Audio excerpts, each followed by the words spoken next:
All right, so in the last section, we discussed estimating with confidence. We were estimating a population proportion. What we're going to do in this section is we're going to estimate a population mean using confidence intervals. It's really not going to be much different than what we did in the last section. We're just going to take a look at what happens when we don't know the population standard deviation. And because in the last section, if you remember, we could use the sample proportion in order to find our standard error or standard deviation of the statistic. But what happens when we don't know the population standard deviation, since we're using a sample to estimate the population mean, and then how the conditions look a little bit different for a confidence interval for means versus proportions. Okay, so in this section, we are going to discuss making sure we check our conditions before we do our confidence interval. We're going to take a look at something called t-distributions. They're very similar to normal curves. It's just a t-distribution instead of a z-distribution, and how that sort of models a normal distribution and when we would use a t-distribution over a z-distribution. We're going to determine critical values the same way we did in the last section, construct and interpret confidence intervals for means, and determine the sample size required to obtain a certain percent confidence interval for a population mean with a specified margin of error. All right, so let's take a look at this question and just see how it's a little bit different than what we did with proportions.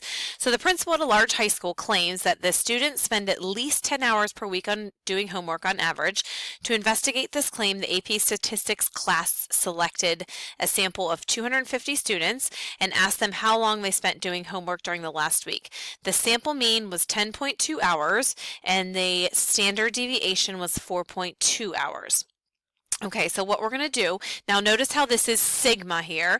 This sigma is telling us that that's the population mean, not the sample mean, because that would have an X bar if that was the sample mean.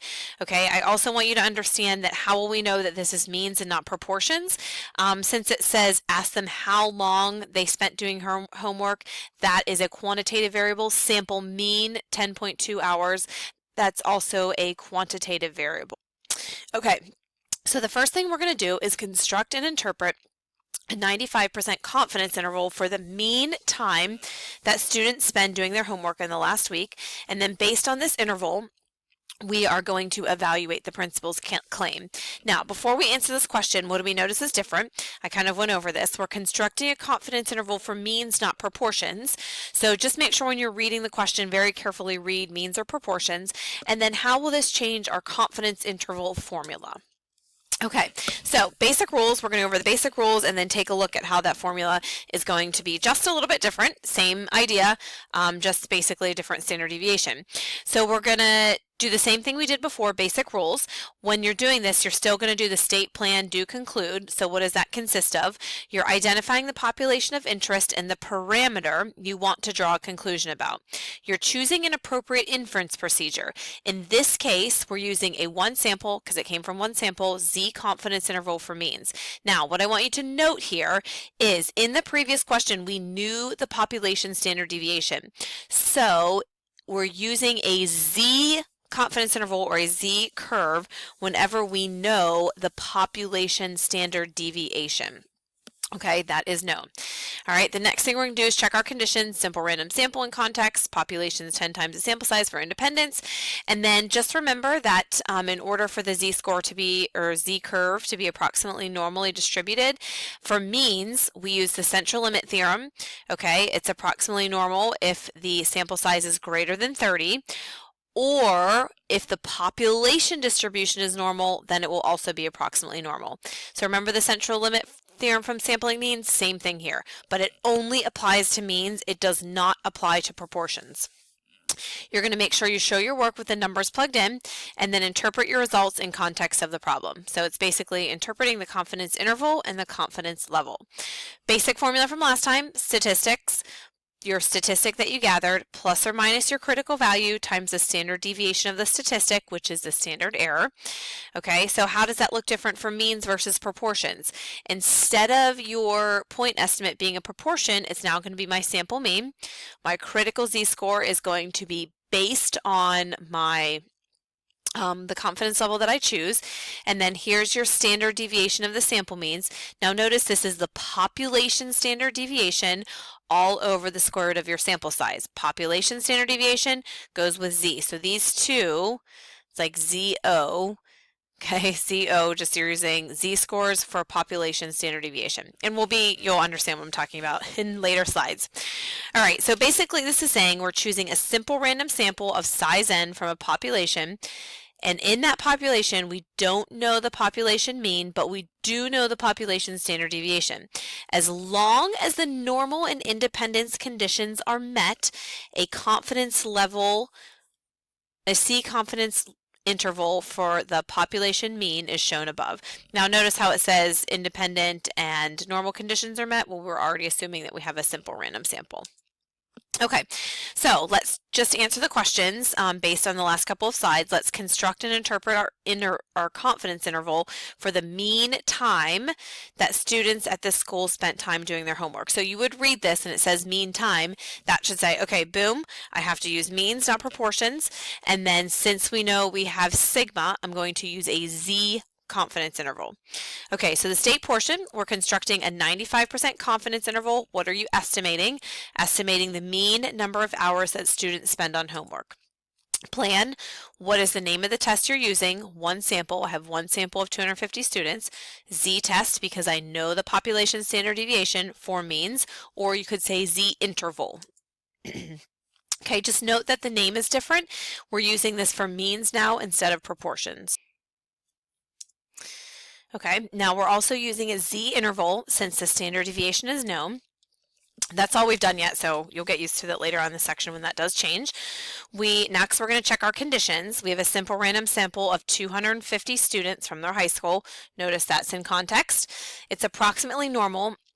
Since n is equal to 250, by the central limit theorem, the sample is approximately normally distributed. Make sure you state the sample size, central limit theorem, approximately normal, and there's most likely more than show this work 10 times 250 or 2,500 students at their high school.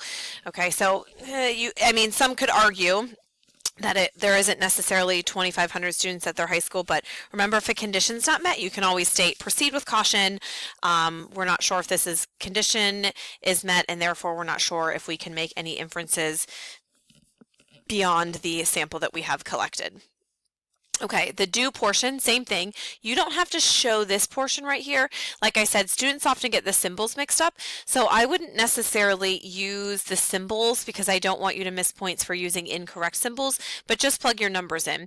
We know the average was 10.2, 95% confidence interval, same thing from the last section, 1.96. Population standard deviation divided by the square root of the sample size gives you this confidence interval.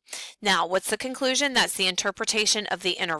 We're 95% confident that the true mean, notice how that changes to true mean, amount of time that students spend on homework lies in the interval from 9.627 to 10.7206. Avoid the word between. Okay, remember, we're not necessarily saying it's between those two, because every time you get a confidence interval, that between is going to change. It's not really true. It's either in the interval or it's not in the interval.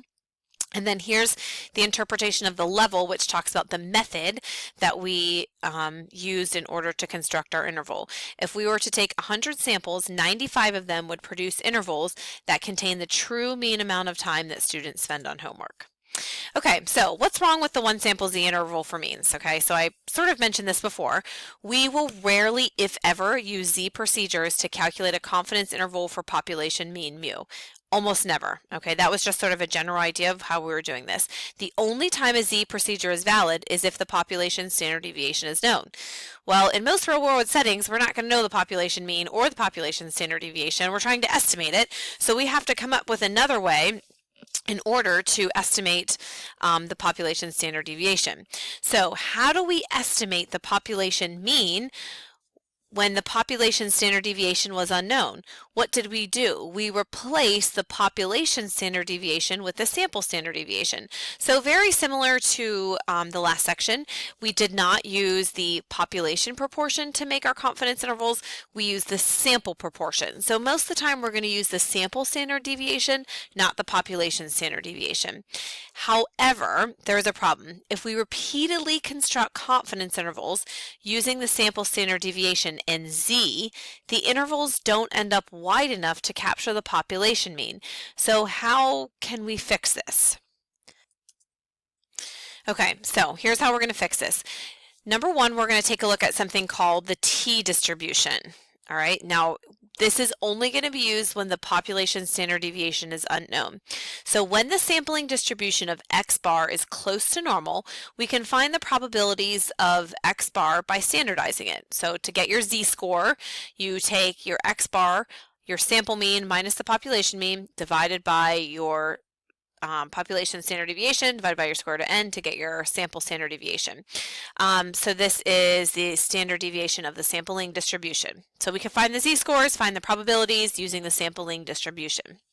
Okay, so notice that the sampling distribution of x bar, okay, where my sample mean is unknown, it's very similar to the normal curve. Okay, it looks almost exactly the same. The sampling distribution of x bar, because remember, the mean of the sampling distribution of x bar is the same as the mean of the population, and the only thing that's really going to change is that your standard deviation is going to be smaller. Okay, now we're going to talk about a new statistic t, which is not going to have a normal distribution.